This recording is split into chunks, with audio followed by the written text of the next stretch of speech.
परिणाम तभी होता है कि मरीज जो होता है उसको पथ्य भी संभालना पड़ता है। पथ्य संभालते हुए जो दवा लेगा तो उसकी बीमारी निश्चित ही दूर होगी। आपके पास में महा औषधि अनादि काल से सभी मुक्त पुरुषों को इसी से ही मुक्त हुए हैं, वो दवा अभी आपको हाथ में आ गई। अभी परहेज करना है, पथ्य। 7 परहेज हमने देखे हैं। ये 7 परहेजों को जो आप तिलांजलि दे सकेंगे, ये 7 परहेज बौद्धिक स्थल पर ही उसको छोड़ना है, बौद्धिक स्थल पर ही छोड़ना है, क्योंकि इन 7 परहेजों की जीवन में कोई आवश्यकता नहीं है। और इससे और आदमी का चित्त जो है वो जकड़े जाता है, बंधे जाता है और घुटन से घुटता जाता है, और बंधा हुआ चित्त अंतर यात्रा में प्रवेश नहीं कर सकता है। तो पहला पथ्य है संप्रदाय से विमुक्त रहना। आप जरा निरीक्षण करो, जिस संप्रदाय में जन्म होता है उसी संप्रदाय को अपन स्वीकार कर लेते हैं। अपनी स्वयं की खोज नहीं है। आर्थिक दृष्टि कमजोर हो तो उस प्रलोभन के कारण संप्रदाय को स्वीकार करते हैं, मगर स्वयं क्या तथ्य होगा, क्या वास्तविकता होगी, क्या सार और निसार हो सकता है, उसको मैं जानूंगा। उस जानने के भूमिका के साथ अपन उसमें उतरते नहीं। और सभी संप्रदाय जो है वो बांध देते हैं। संप्रदाय में रहने वाला व्यक्ति और संप्रदाय की बात करने वाला व्यक्ति कभी भी शांति को, आनंद को, प्रसन्नता को उपलब्ध नहीं हो सकता है। ये पहला जबरदस्त ये जो बंधन है संप्रदायों का, इसको अपने को परे करना है। ये अपना रहस्य है, लोगों को बताने की कोई जरूरत नहीं। अभी हमको लोग पूछते कि आप कौन सी संप्रदाय से, अरे हमने बोला हम कोई संप्रदाय के नहीं। बोले ऐसा हो नहीं सकता। तो हमने बोला आप हमारे साथ रहो या हमको आपके साथ रखो तो आपको पता चलेगा। क्योंकि कोई भी संप्रदाय के कुछ ना कुछ संप्रदाय क्या करता है कि 2 बातें करता है। एक तो आपको कुछ छोड़ने को लगाता है या आपको कुछ देता है। ये करते रहो। यहां आपको जगाने का ही कार्यक्रम हुआ है। ये 7 परहेज छोड़ने को नहीं बोल रहा हूं मैं, ये इसकी कोई आवश्यकता नहीं है। ये अपन ने लाद लिए हैं। तो बोझ वाला आदमी कैसा अंतर यात्रा में जाएगा? तो इसलिए उसको किनारे लगा देना है। ये पहला पथ्य। दूसरा है कर्म कांडों से विमुक्त रहना है। कर्म कांड का मतलब होता है कि धर्म के नाम पर, अध्यात्म के नाम पर, गुरुओं के नाम पर, साधना के नाम पर जो कुछ भी किया जाता है वो कर्म कांड। उसको करने की कोई आवश्यकता नहीं है, कोई आवश्यकता नहीं। परंपरा से लोग कर रहे हैं, कोई तब्दीली नहीं होती। तो उसको भीतर से अलग हो जाना है, उसको छोड़ ही देना है। स्वयं तो करना ही नहीं, मगर जो कर रहे हैं उसमें अंदर में भी सम्मिलित होना नहीं है। फिर 500 वर्ष के बाद में ये भी कर्मकांड हो जाएगा। इसीलिए हम इस 10 दिन में इतनी मेहनत लेके आपको उस विधि से शुद्ध स्वरूप में आप निष्णात हो जाएं, इसलिए इतना समय लगाते हैं। और जैसा भी हमने आपको कहा है ऐसा ही करके देखना है। एक केवल 3 महीने, नहीं तो हमने एक बताया, आपने भलता ही सुना और तीसरा ही किया, परिणाम कुछ नहीं आने वाला है। एक प्यारा उदाहरण आपके सामने रखता हूं ताकि बात स्पष्ट हो। गर्मी के दिन थे, एक मियां भाई नजदीक के शहर में घास बेचने के लिए बैलगाड़ी के ऊपर ले जा रहा है। उसी देहात से एक हिंदू भाई की रोज धोती पहनने वाला, उस दिन बड़ी बहू ने धोती कुछ धोई नहीं थी, तो इसलिए बड़े बेटे का पैजामा जिंदगी में पहली बार पहना और मियां भाई की गाड़ी रास्ते में मिली। हिंदू भाई बोल रहा है कि कहां जा रहे हो? बोले हम बाजार जा रहे हैं। बोले आप? बोले हम भी बाजार जा रहे हैं। तो हिंदू भाई बोला कि बैठ जाओ क्या? बोले आपके गाड़ी पर। बोले बैठ जाओ। तो वो घास की गाड़ी पर बैठ गया। 1 किलोमीटर बैलगाड़ी चली, उसके बाद में एक नाला आया, तो नीचे से मियां भाई बोलता है कि देखो, ये हमारा हरदम का अनुभव है कि इस नाले पर ये गाड़ी जब उतरती है तो उछलती है और ऊपर बैठने वाला गिरता है। तो वो जो घास है बड़ी रस्सी से, जिसको मराठी में दोरखंड बोलते हैं, उससे बांधा था। तो मियां भाई ने बोला, तो उसको उर्दू में नाड़ा बोलते हैं, तो उसने बोला कि नाड़ा पकड़ना। अब इसने पैजामा पहना था तो इसने अपने पैजामे का नाड़ा पकड़ा। मियां भाई ने बोला कि पकड़ा क्या? बोले हाँ जी। बोले पकड़ा। अच्छा मजबूत पकड़ो, हाँ गिर फिर गए तो फिर हमें पता नहीं। बोले आप चिंता मत करो जी, बोले गाड़ी कितनी भी उछलने दो, ऐसा जम के पकड़ा है कि आप देखते ही रह जाएंगे। और जैसे ही गाड़ी नाले में उतरी कि एकदम उछली और एकदम से गिर गया। मियां भाई ने बोला कि देखो हमने कहा था ना कि नाड़ा पकड़ना करके। तो वो बोलता कि अभी भी कहां छोड़ा है।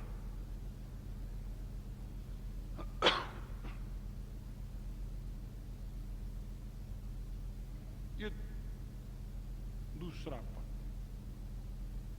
तीसरा पद है दार्शनिक मान्यता। दार्शनिक मान्यता में आदमी अटक जाता है। दार्शनिक मान्यता का मतलब ये होता है कि हम अद्वैतवादी है तो हम द्वैताद्वैतवादी है, तो हम निराकारी है, तो हम साकारी है, तो हम कुरान को ही मानते हैं, तो हम धम्मपद को ही मानते हैं, तो हम उपनिषद को ही मानते हैं, हम वेदों को ही मानते हैं। इसको बोलते दार्शनिक मान्यता है।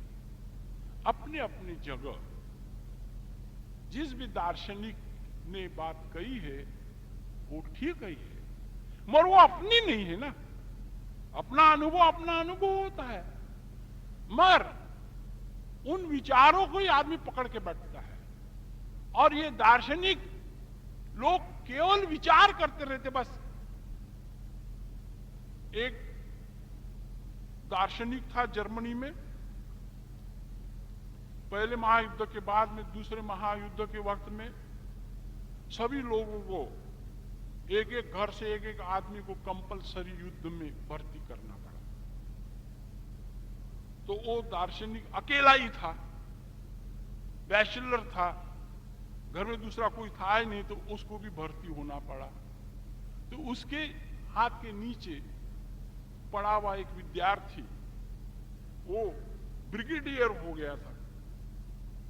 तो उसको लगा कि ये तो अपने पहले मास्टर रहे हैं, तो सुबह सुबह में ड्रिल होती है, तो उसके लिए सब खड़े हो गए। खड़े हो गए तो इसने बोला दाहिने मुड़ो, तो सब लोग मुड़ गए, मगर ये खड़े के खड़ा ही रह गए। फिर दूसरा आदेश दिया बाएं मुड़ो, सब लोग बाएं मुड़ गए, मगर ये फिर ऐसा का ऐसा ही खड़ा रह गया। इसके पास में गए, बोले आप दाहिने बाएं नहीं मुड़े। बोले आप कुछ भी बोलते रहेंगे, उसको क्या है? बोले हम पहले विचार करेंगे कि आप दाहिने मुड़े। मुड़े बोला, पर दाहिने क्यों मुड़े, क्या कारण है? बाएं मुड़, तो बाएं क्यों मुड़ेंगे, उसके अंदर में क्या छिपा है, क्या कारण है? अब ये कौन माथा पट्टी करें?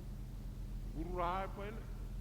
अच्छा, बोले आप ऐसा करना, ये कुछ जमेगा नहीं आपके बस की, तो अपने मेस में काम करो। ठीक है, तो मेस में एक मटर से भरी हुई थाली दी और उनको बोला कि इसके कंकर निकाल डालो, मैं आधे घंटे में आता हूं। तो ठीक है, फिर आधे घंटे में वो आया तो कुछ चुना ही नहीं उसने, खाली थाली को देखते रहे। वो बोले आपने चुना नहीं? बोले आप कमाल के, बोले आप बोले बराबर, थोड़ा कुछ सोचना तो पड़ेगा, विचार तो करना पड़ेगा। आप बोले कि चुनो, बात बराबर है, मगर इसमें कोई बड़े मटर है, कोई छोटे मटर है, कोई सुकड़ गए हुए मटर है, कोई बड़े कंकर है, कोई छोटे कंकर है। अब ये सब बातें का एक बार छानबीन हो जाएगी, फिर काम करेंगे, और तब तक के तो वो दुश्मन छाती पर चढ़ जाएगा, एक या काम का आदमी। तो ये दार्शनिक मान्यता वाले लोग जो हैं, ये कोई काम के नहीं, इस दार्शनिक मान्यताओं से परे रहना है। फिर चौथा जो पथ्य है वो है यौगिक क्रियाओं से परे रहना है। यौगिक क्रियाओं से परे का मतलब ये है कि जैसा साधना में साधक उतरता है तो स्वाभाविक है कि उसका चित्त शुद्ध होने लगता है, और जैसा जैसा चित्त शुद्ध होने लगता है तो ये जो सिद्धियां हैं ये उसको गिराने का प्रयास करती है। तो उस वक्त में बड़ा ही चौकस साधक को रहना होता है, बहुत जागरूक रहना होता है, क्योंकि अपना गंतव्य ठिकान जो है वो परम सत्य तक है। सिद्धियों का खेल अपने को करना नहीं है, क्योंकि जन्म सिद्धियों में आदमी अटक जाता है, और सिद्धियां घूम घूम के क्या है, यही है, धन है, पद है, प्रतिष्ठा है, कीर्ति है, यश है, और स्त्री को पुरुष है, पुरुष को स्त्री है। तो आपके बोलने में, आपके आशीष में एक शक्ति आ जाती है। आपने किसी को बोल दिया कि 40 वर्ष न होने वाला काम कि कोई चिंता मत करो, 8 दिन में हो जाएगा, तो 2 दिन में हो जाता है। वो हार तुर्रे और हल्दीराम का मिठाई का डब्बा लेकर आ जाता है, तो आपको बोलते हैं कि आप तो ईश्वर स्वरूप हो, क्या आपकी वाचा में सिद्धि है? और वो फिर इन सिद्धियों में ही अटक जाता है। तो इसे बोलते योगिक क्रियाओं से परे रहना है। कुछ भी हो जाए तो बोलना ये उस प्रभु की कृपा है, और उसका सम्मान स्वीकार नहीं करना है। सम्मान स्वीकार करेंगे कि आदमी अटक जाता है। फिर 5वां पथ्य है सप्त वैष्णों से परे रहना। सभी लोग तो बोलते हैं कि इस 7 व्यसन जो होते हैं उससे परे रहो, मगर उसका एक ही अर्थ बताते हैं। उसके दो एक भौतिक अर्थ है और एक आध्यात्मिक अर्थ। तो वो 7 जो व्यसन है वो है द्यूतम च मध्यम च पिशितम च वेश्याः पापब्धि चौर्य परद्वार सेवा एतानी सप्तवेशनानी घोराति घोर नरके पश्यन्ति। एक भी व्यसन से अधीन हो जाएगा तो धीरे धीरे सभी व्यसन इर्द गिर्द उसके पास में जमा होना शुरू हो जाते हैं। तो पहला है द्यूत। द्यूत का मतलब है कि जुआ खेलना। एक बार उस जुए की लत लग जाए तो उसमें बर्बादी ही बर्बादी है, मगर वो किसी का मानता नहीं है। दिन प्रतिदिन उसकी इतनी बर्बादी हो रही है, फिर भी वो खेले बिगर नहीं रहता है।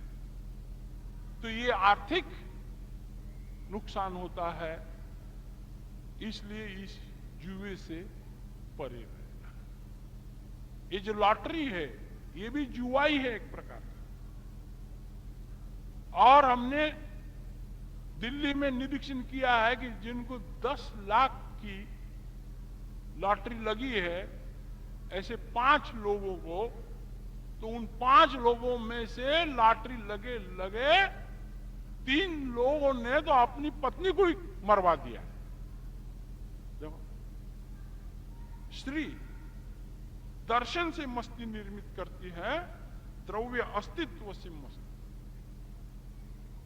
द्रव्य अपने को अभी पता लग जाए कि अभी 10 लाख रुपए आने वाले हैं तो क्या उछलता है आदमी, आपको पता नहीं। हाँ, जबरदस्त। एकलौती एक बेटी का राजा की बेटी का स्वयंवर हो रहा था, तो दूर दूर से राजकुमार आए थे। एक आर्थिक दृष्टि से गरीब, वो भी क्षत्रिय था, मगर परिस्थिति इतनी नाजुक थी कि वो लकड़हारा का काम करता, जंगलों से लकड़ी चुन के मूली बांध के रोज बेचना और अपना उदर निर्वाह करना। तो वो आ रहा था तो उसने पूछा कि भाई यहाँ क्या चल रहा है, इतना बड़ा मंडप और ये सब लोग है। बोले यहाँ, बोले एकलौती बेटी है इस राजा को, यहाँ स्वयंवर चल रहा है। तो उसने वो मूली बाजू में रखी और एक गेट के पास में खड़ा हो गया। स्वयंवर की ये पद्धति थी कि एक हाथी को एक पुष्पमाला दी जाती थी और वो हाथी सभी राजकुमारों को देखते देखते वो हाथी जिस राजकुमार के गले में वो पुष्पमाला डालेगा उससे उस राजकन्या का विवाह होगा। वो घूम घूम के ये जो लकड़हारा जो गेट के पास में खड़ा था इसके गले में डाल दिए। इस गले में डाल दिए बराबर। सब लोग हक्का बक्का रह गए। बोले ये हाथी की गलती हो सकती है। बोले दोबारा इसको ऐसा करो। बोले 2 किलोमीटर जंगल में एक झोपड़ी में बंद करके रखो। फिर दोबारा उस हाथी को वो पुष्पमाला दी। वो पूरे मंडप में राजकुमार को देखते देखते घूमते घूमते, वहां तो था ही नहीं। ये 2 किलोमीटर पर जंगल पे वो हाथी गया और झोपड़ी का दरवाजा बंद किया था, तो वो झोपड़ी के दरवाजे को तोड़ के उसके गले में। फिर तो अभी पक्का ही हो गया। फिर क्या कि धूमधाम से फिर उसकी शादी की तैयारी हो गई है। तो 9 सीढ़ियों का ऐसा बड़ा आसन करते हैं, जरी के कपड़े पहने हैं, हीरे जवाहरात लगे हैं। तो वो सीढ़ी से ऊपर जाने के लिए प्रधान एक तरफ से एक शोभा रहती है, एक तरफ से दूसरा आदमी उसके हाथ पकड़ के ऐसे ऊपर चल रहे। तो वो लकड़हारा बोलता है वो प्रधान को कि एक किधर नजर है आपकी, जरा पकड़, गिर जाऊंगा ना। वो बोलता है मन में, मस्ती आ गई इसको। हा? वो जो लकड़ियां चुनने के लिए ऊपर चढ़ता था तब कुछ नहीं होता था, क्योंकि अभी वो एकलौता मालिक हो जाएगा पूरे साम्राज्य का। तो जुआ ये बाजू में ही रखो। दूसरा एक उदाहरण देंगे। एक क्रिश्चियन मास्टर था, वो रोज 1 रुपए की लॉटरी निकालता था हर महीने। उसकी आदत ही थी, पत्नी भी मास्टरीन थी। तो एक बार क्या हो गया, लॉटरी लग गई 1 लाख की। मास्टर स्कूल में गया था, चर्च बाजू में ही था। तो मास्टर, उसको 15 दिन पहले ही हार्ट का दौरा आया था। तो मास्टर को लगा कि इसको कुछ हर्षवायु हो जाएगा, तो अपने पंडित पुरोहित संत मंत मंडलेश्वर रहते मार्गदर्शन करने वाले, तो उनके पादरी रहते हैं। तो वो चर्च में गई और पादरी को बोला कि देखो ये ऐसा ऐसा हो गया है, और इनको बोले आप अच्छे से समझाओ। वो बोले आप चिंता मत करो, हमारा तो समझाने का काम ही है। बोले मास्टर आया कि मुझे बुलाओ, बोले मैं बराबर उसकी मानसिक तैयारी करता हूं। बोले आप कुछ चिंता करो मत। तो शाम को मास्टर आया, मास्टर ने उस पादरी को बुला लिया। फिर क्या है, पकोड़े बन रहे हैं, हलवा बन रहा है। वो मास्टर को भी समझ में नहीं आया कि आज क्या इतनी बात है करके। तो फिर वो पादरी बोला कि बोले मास्टर जी ऐसा है, बोले कभी कभी यीशु खुश हो जाता है। तो समझो बोले आपको 25,000 की लॉटरी लग गई तो क्या करेंगे? वो बोले 25,000? अरे 25,000 में क्या होता है आजकल की महंगाई के जमाने में? कुछ नहीं हो सकता। एक रूम भी बना सकते हैं क्या? क्या होता है? उसको लगा ये तो बहुत है। अच्छा समझो बोले 50,000 की, आप क्या बैकी बैकी आज बातें कर रहे हैं? बोले 50,000 में भी क्या होता है? एक प्लॉट तो भी होता है क्या 50,000 में? कितनी महंगाई हो गई है। अच्छा समझो बोले आपको 1 लाख रुपए मिल गए, तो बोले 1 लाख रुपए? बोले मुझे 1 लाख रुपए मिल जाएंगे ना तो 25,000 में अभी आपको दे दूंगा। ऐसे बोला बरोबर वो पादरी को हार्ट अटैक हो गया। उसको लगा ही नहीं कि एकदम से अपने पास में इतनी रकम आ गई। तो ये पहला, अपने परिश्रम से क्षणे क्षणे जो भी मिलेगा उसमें ही अपने को आनंद विभोर रहना है। इस बात को अच्छे से फिर दूसरा है मद्य। मद्य का मतलब है कि शराब, जिसे शरीर में गूंगी आ जाए, नशा चढ़े, उससे परे रहना है। मगर लोग क्या करते हैं कि अपनी बाजू रखने के लिए अपना स्पष्टीकरण करते हैं। एक क्रिश्चियन पियक्कड़ प्रोफेसर आदमी, बंबई में हम गए थे, तो बोतल पास में ही रखता है, दिन भर पीता है। तो उसके मित्र ने मेरे पास में लाया कि भाई परमहंस जी कुछ बताएंगे तो इस नशे से ये परे होगा। और मेरे पास में आए, बातचीत हुई, तो अपन से वो बोलने लगा कि देखो बोले मुझे बोले सभी लोग बोले पियक्कड़ बोलते रहते हैं। उसने खीसे में से एक बाइबल का गुटका निकाला और उस पर हाथ रखा और बोला कि बोले देखो बोले परमहंस जी, मैं इस बाइबल पर हाथ रख के बोलता हूं बोले कि मैं सुबह में केवल एक ही प्याक लगाता हूं बोले, बस। हमारी बात समझ में नहीं आया। हमने बोला कि प्याक एक ही लगाते हैं आप, मरे सब लोग बोलते हैं कि दिन भर पीते रहते हैं, बोतल भी आपने पास में रखी है। बोले ऐसा है, बोले मैं तो एक ही प्याक पीता हूं, मगर फिर बाद में वो प्याक प्याक को पीते हैं, बोले उसको मैं क्या करूं? हमने बोले ये बहुत ही तरकीब निकालता है आदमी अपने को बचाने के लिए। और शराब से शरीर का सत्यानाश हो जाता है। लीवर खराब हो जाता है, किडनी खराब हो जाती है, हार्ट खराब हो जाता है, ब्रेन खराब हो जाता है। और वो अभी प्रकाश का उसके जीवन में योग आता है और उसमें घंटी बज जाती है। ये जो है ये स्थूल भौतिक जगत का नुकसान होता है।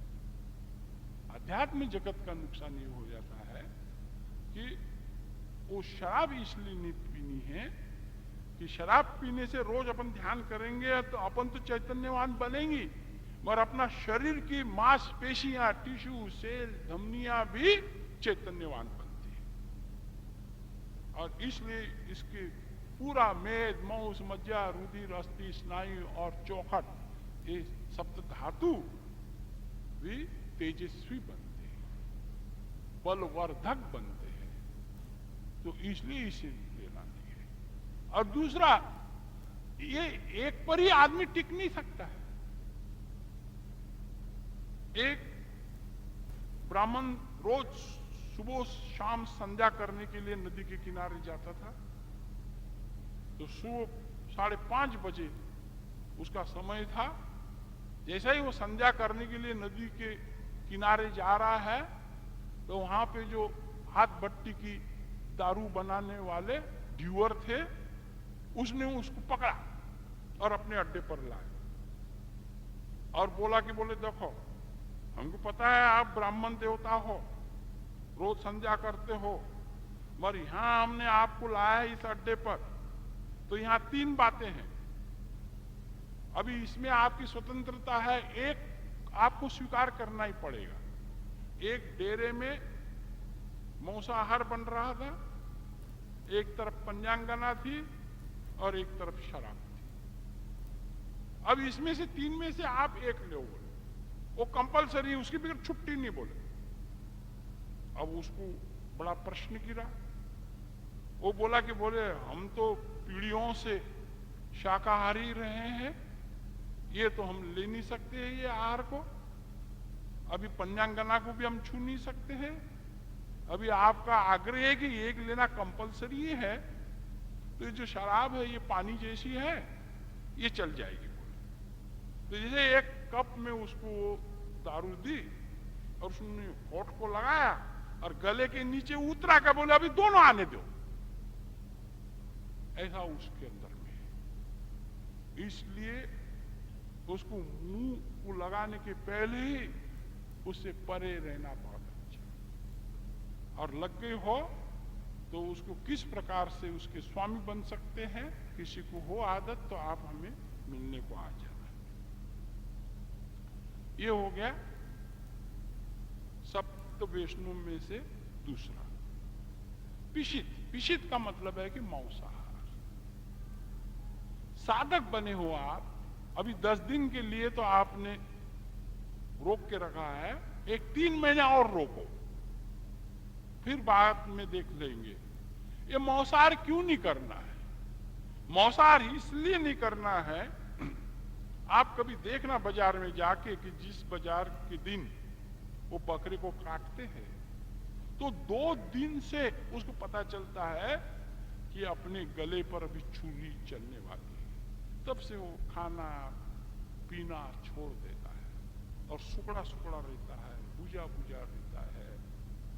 और बाजार के दिन में फिर उसको नीचे गिरा के खस से वो धारदार छुरी उसके गले में डालते हैं, तो वो इतना तड़पता है और वो तड़पने के कारण उसके पूरे शरीर के मांसपेशियों में अनेक दुर्धन बीमारियों को निर्मित करने के जर्म्स निर्मित हो जाते हैं, सेल निर्मित हो जाते हैं। और वो आहार खाने से वो व्यक्ति जो है वो बहुत रोगों से पीड़ित रहता है और तमस प्रवृत्ति का हो जाता है, हिंसक हो जाता है और वो साधना नहीं कर पाएगा। और इसलिए इस मांसाहार से अपने को परे रहना। जिसकी जड़ें जमीन में है वो अपने को आहार योग्य है। फिर उसके अंदर में भी चुनाव करना है कि अपने पेट को जो सुपाच्य है, हल्का फुल्का है उसको अपने को लेना है। बहुत विटामिन पदार्थ खाने से, बहुत स्निग्ध पदार्थ खाने से बहुत शक्ति आती है, ऐसा एक गलत समझ लोगों को है। बहुत स्निग्ध पदार्थ खाने से कुछ नहीं होता है। अच्छी जम के भूख लगनी चाहिए, ये पहली बात है। जम के जो भूख लगेंगी आपको, शरीर के आपके, और फिर आप सादा भी भोजन देंगे तो बड़ा ही शक्ति उसके अंदर में निर्मित होती है। तो इस कारण इस मांसाहार से परे रहना। वेश्या, वेश्या का मतलब यह है कि अपने शरीर को बेच के उदर निर्वाह करने वाली जो स्त्री होती है, उसकी और तो जाना ही नहीं। ये स्थूल अर्थ है, इसलिए जाना नहीं कि अपनी जो कौटुंबिक पारिवारिक जो चौकट होती है वो टूट जाती है और परिवार का सत्यानाश हो जाता है, और इसलिए उससे परे रहना है। अभी तो इसलिए भी परे रहना है कि एड्स भारत में इतना सपाटे से बढ़ रहा है, और इसलिए भी बिल्कुल परे रहना है। ये स्थूल अर्थ। इसका और सूक्ष्म अर्थ,